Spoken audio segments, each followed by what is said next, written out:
Math का चाहे कोई भी क्वेश्चन हो, उस क्वेश्चन को पहले ध्यान से हम लोग पढ़ते हैं और पढ़ने के बाद ही उसको सॉल्व करते हैं। ठीक है, ध्यान से पढ़िएगा तो उसका बनाने का कुछ ना कुछ क्लू मिलता है। देखिए कैसे, दो समपूरक कोणों में से बड़ा कोण छोटा कोण से कितना डिग्री अधिक है, यानी दो गो कोण है और दोनों कोण मिलके क्या है, समपूरक है।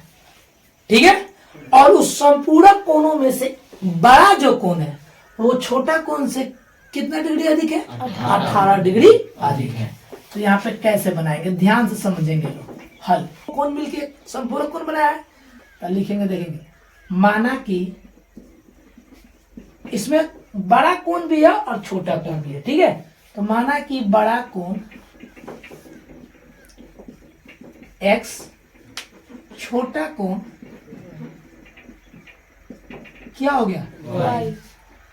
प्रश्न से क्या बोल रहा है कि दो समपूरक कोण, यानी दोनों कोण मिलके कितना है, समपूरक कोण है। तो समपूरक कोण होता है 180 का, यानी 180 डिग्री के कोण को समपूरक कोण कहते हैं, और 90 डिग्री के कोण को क्या बोलते हैं, पूरक कोण। क्या बोलते हैं, पूरक कोण।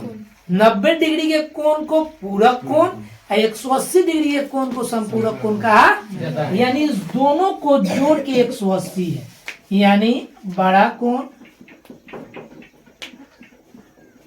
छोटा कोण दोनों को जोड़ के कितना हुआ, 180। तो हमारा बड़ा कोण क्या है, x, और छोटा कोण क्या है, y। 180 समीकरण 1। पुनः प्रश्न से एक बार फिर से देखेंगे प्रश्न क्या बोल रहा है। बड़ा कोण छोटा कोण से कितना डिग्री है, 18 डिग्री अधिक है। यानी देखिए जो क्वेश्चन बोल रहा है वहीं पे लिख रहे हैं, बड़ा कोण छोटा कोण से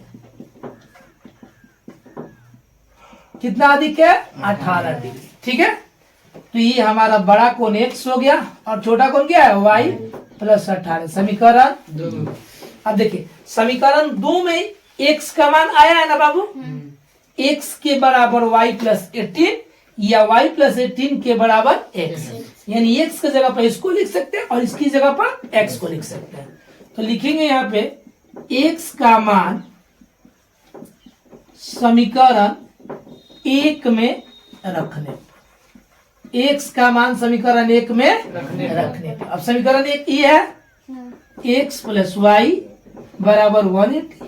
ठीक है, x का मान ये है ना, y प्लस 18, यानी y प्लस 18 के बराबर x है और x के बराबर ये है। ठीक है, यानी x की जगह पे इसको रख सकते हैं और इसकी जगह पर x को रख सकते हैं। तो यहाँ पे x है ना, x की जगह पे इसको हम रख सकते हैं। तो यहाँ पे लिखेंगे y प्लस 18 प्लस y 180। एक y कितना y हुआ, 2y प्लस 18 180। ये प्लस में है, उस जगह तो माइनस में, इधर क्या बच जाएगा, 2y 180 18। 2y 180 में 18 जब माइनस होगा तो कितना होगा, 162। क्या होगा, 162। ठीक है, अब यहाँ पे ऐसे खींच देंगे, y बराबर ये 2 गुना में है ना, उस सर जाएगा तो भाग में, 162/2 हटाएंगे तो कितना आएगा, 88। y का मान कितना आ गया, 81। अब y का मान कहाँ रखेंगे, y का मान समीकरण 2 में रखने पर y का मान समीकरण 2 में रखने पर। तो समीकरण 2 यहाँ पे है ना, x बराबर y प्लस 18। y का मान क्या है, 81 प्लस 18, यानी क्या होगा, 99 होगा। अर्थात x क्या है हमारा बाबू, बड़ा कोण है ना, तो लिखेंगे अर्थात बड़ा कोण 99, छोटा कोण 80। समझ में आया, नहीं आया, आया ना। अब हमको जांच करना है कि क्या ये क्वेश्चन सही मैंने बनाया है ना, तो देखिए ध्यान समझिए, दो समपूरक कोण है, यानी दोनों कोण को जोड़ के समपूरक कोण के बराबर होनी चाहिए। तो इस दोनों को आप जोड़िए, 9 1 कितना होगा 0 10 हो जाएगा ना, 1 हाथ में आ जाएगा। 9 8 17 है, 17 1, देखिए संपूरक कोण के बराबर है, हमारा आंसर सही है। ठीक है।